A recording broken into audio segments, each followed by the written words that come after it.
ساعت با وقتی پراگ رسو 15 است و برنامه اخباری آزادی تقدیم از استودیوی مرکزی. سلام بینندگان عزیز. نخست با سرخط موضوعهای شما را آشنا می‌کنیم که امروز 19 سپتامبر اطرافشان صحبت خواهیم داشت. بعد انتقال دو جسد به تاجیکستان، حکومت نویه ایشکوشیم ولایت مختار کوهستانی بدخشان به ساکنان هشدار داد که در جنگ‌های خارجی اشتراک نکنند. از روسیه اخراج شدند، اکنون در وطن انگور میچینند. مقامات تاجیک میگویند مهاجران دیپورت شده کارهایی که معاش کم دارد قبول نمیکنند. همین بدگی پیش پدر مادر همیش غنیمت که همه قایق دوج مهنت بکنه همین مهنت کنه میشه. و شماره هلاک شده ها از ترکیش دستگاه های ارتباطی در لبنان از 30 نفر هم گذشت. امریکا جانب ها را به آرامی دعوت کرد. مهم این است که همه طرف‌ها از عمل‌هایی که باعث اوج گرفتن این نظام شود خودداری کنند. جسد حداقل دو ساکن نویه ایشکوشیم ولایت مختار کوهستان بدخشان را ابتدای ماه اوگوست از روسیه به زادگاهشان آوردند. شاهدان از نویه ایشکوشیم تصدیق کردند که آنها در جنگ روسیه ضد اوکراین کشته شدند. یکی از آنها صادق قنبرفی 36 ساله بوده است. شخصیت کشته شده دوم را مقامات محلی آشکار نکردند. حکومت نویه ایشکوشیم با نشر مراجعت نامه از ساکنان و زادگان نویه که در خارج مهاجر هستند خواسته است در جنگ‌های دولت‌های دوم و سوم همراه نشوند و به زادگاهشان برگردند. داستانی کل تاجیکستان در ماه ایول سال جاری گفت برای اشتراک در جنگ‌های خارجی نسبتی هیچ شهروند تاجیکستان پرونده باز نشده است. این در حالی است که در کشورهای دیگری آسیای مرکزی چند شهروند را برای چنین عمل به جوابگری کشیدند. ماه‌های اخیر با افزایش فشار و محدودیت‌ها در روسیه بازگشت مهاجران تاجیک نیز به وطن زیاد شده است. تنها در ولایت ختلون صدها نفری اخراج شده و یا بازگشته صف بیکاران را در این منطقه بیشتر نمودند. تعدادی هم الکی برای خود مشغولیت یافته و روزیشان را از زمین و تاگزارها پیدا می‌کنند. همکارم طاهری سفر موضوع را ادامه می‌دهد. عبدالرسول جلیلوی 28 ساله ساکن ناحیه وخش در شهر یکاترینبورگ روسیه بیناکار بود. تقریبا 10 روز پیش او را از روسیه راندند. حالا در باغ انگور به کار مشغول است، میچیند و به بازار میبرد. باغی که سالها حاصل خوب هم میداد برای جوان پول کافی نمی آورد، ولی حالا پس از اخراج از روسیه مجبور است که در خانه کار کند و زندگی را تامین نماید. خیر که دیپارتمنت کشیدیم اومدیم دیگه وطن خدمت گفت دیگه ها باغداری میکنیم ها پیش وقت برادرمون بودند همجا حوض اومدیم ما خدمیم گفت دیگه پا مهنت زندگی کنی در هر جا هست ای خرسندی ما نرفته بودیم خیلی همینجا هم کار کنی هست ای. حبیب الله شریف 32 ساله نیز چند پیش مهاجر کاری بود. با افزایش فشار و اذیت مهاجران تاجیک در روسیه به تاجیکستان برگشت. حبیب الله میگوید کار آنها در باغ انگور موسمی است، ولی بهتر از مهاجرت پر از عذاب و اذیت است. به مهاجرت هم نمیشه، با مهاجرت هم نمیشه. وقتی آدمی که مهنت کنه همین جامعه مهنت نکنه اگر اونجا هم برای نمیشه فایدهش. جای مهاجرت همین که در وطن خودت میجمی چی فایده میبینی؟ اون میره از خود میاره از خود با درد غم. همین بدگی پیش پدر مادر همیش غنیمت که همه قایق دوج مهنت بکنه همین مهنت کنه میشه. رزق روزی را خدا میتیه همینجا میوی. در این تاگزاری تقریباً 10 هکتاری دو مهاجر کار میکنند. یکی از روسیه اخراج شده است، دیگری از عذاب مهاجرت گریخته است. در 7 ماه اخیر 3000 مهاجر از روسیه تنها به ولایت ختلان اخراج شدند. حالا به صف بیکاران پیوستند، ولی نه همشان دهقانی را قبول دارند. مقامات تاجیکستان تلاش دارند تا مهاجران اخراج شده را با جای کار تامین کنند. اکثر وقت کارها موسمی و در خواجگی‌های کشاورزی است. در ناحیه خراسان مقامات تلاش کردند که مهاجران اخراج شده را به ساحه کشاورزی جلب کنند، ولی چندان موفق نشدند. همین خیلی چیز آموخ شده است. باید جایی که کار کند که اونجا تیاره پول باشد و در یک مدت کوتاه ملانی شود. این نوعی اگراری است. زمین هست، کافی است، لیکن کارکرد زمین و قوه مهنت نمیرسد. همشون قوه کاری در فدراسیون رسید در مهاجرت ملتی. اگر بگردن بیاین زمین ها کار کنند، من خوجگاه رو میدونم که از زمین مبلغ‌های بسیار زیاد میگیرند. مقامات میگویند در ولایت ختلان شماره بیکاران تقریباً 22000 نفر است.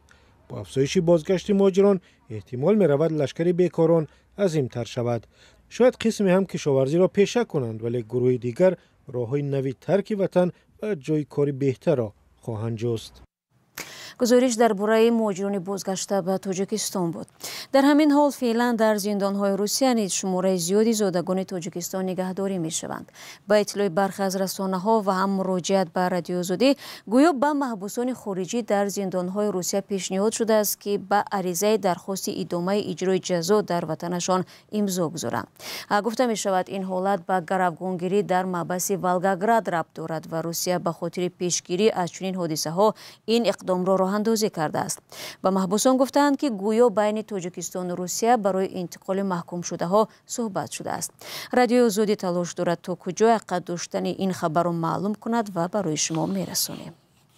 بینندگان عزیز، ما باز به این موضوع برمیگردیم، اما در این فرصت برنامه پرای از صحبت گپ آزاد رو همراه میبینیم که درباره سفر سیمومین یتیموف رئیس کمیته امنیت ملی تاجیکستان به کابل و ملاقات او با نمایندگان طالبان میباشد. هدف از این سفر چی بود؟ چه عاقبت‌هایی در سیاست‌های تاجیکستان در برابر این گروه تندرو خواهد داشت؟ مهمان برنامه زاکر ارشاد حسین، تحلیلگر مقیم رومانیا و محمد جان کبیرов خبرنگاری مقیم لهستان بودند.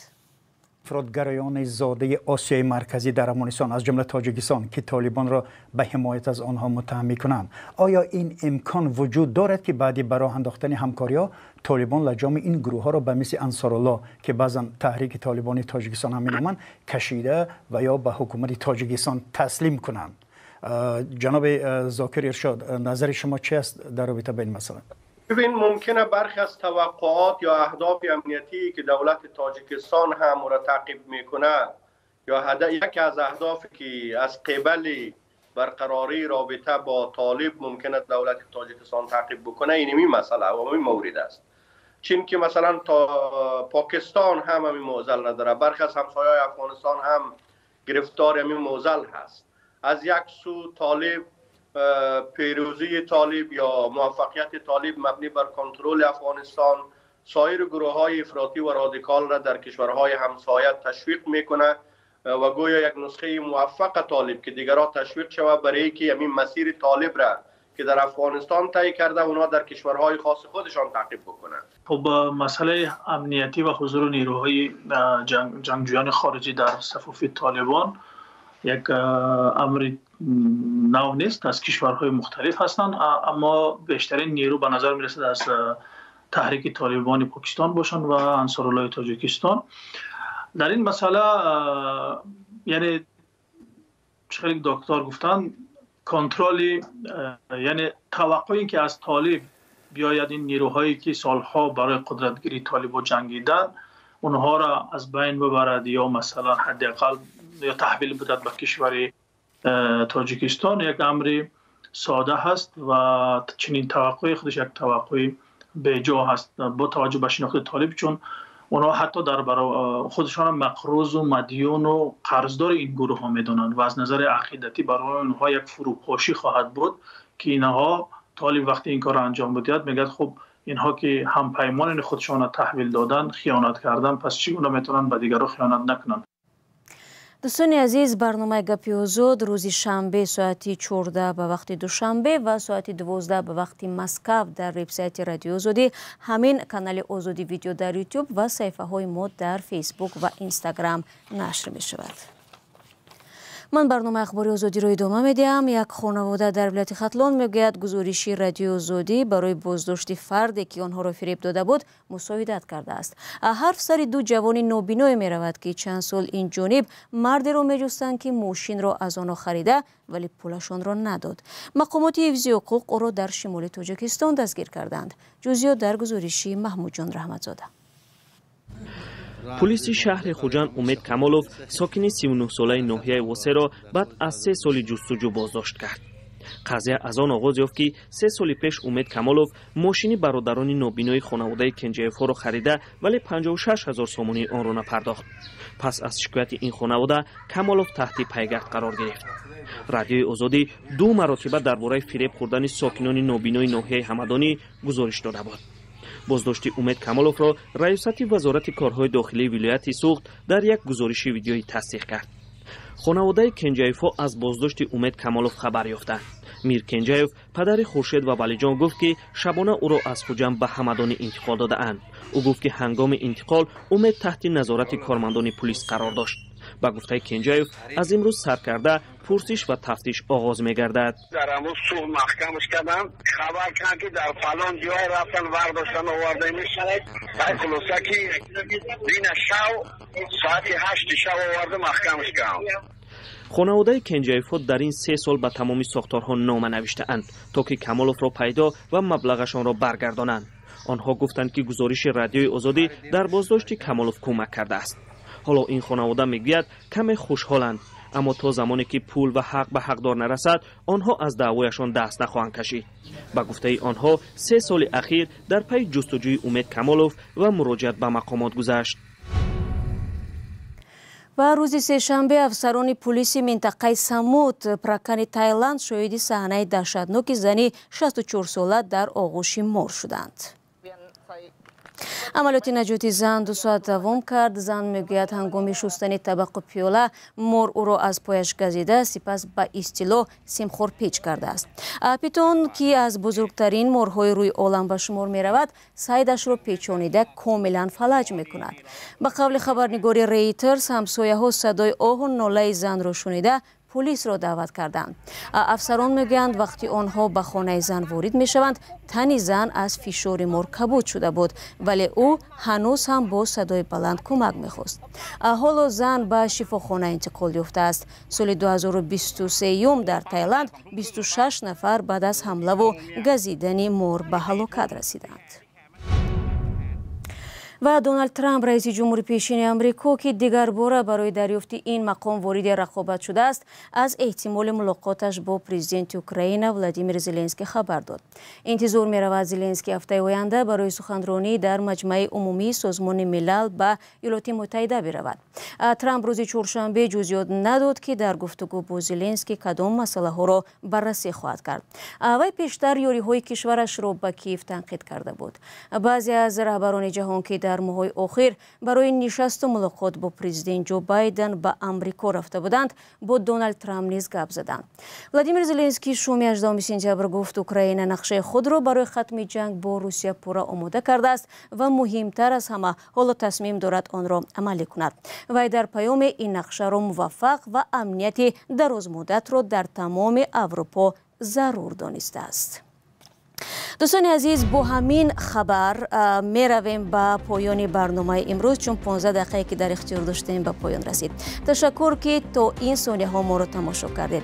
البته خبرهای از این بیشتر چون همیشه در وبسایت azadi.org و صفحه های رادیو آزادی در فیسبوک و اینستاگرام، ایکس و تلگرام، تیک تاک و یوتیوب می توانید دسترس کنید. فردا ما باز برنامه داریم و شما را چون همیشه منتظر خواهیم بود. تا در نوبت خود را اطاعت کنید و خدا نگهدار.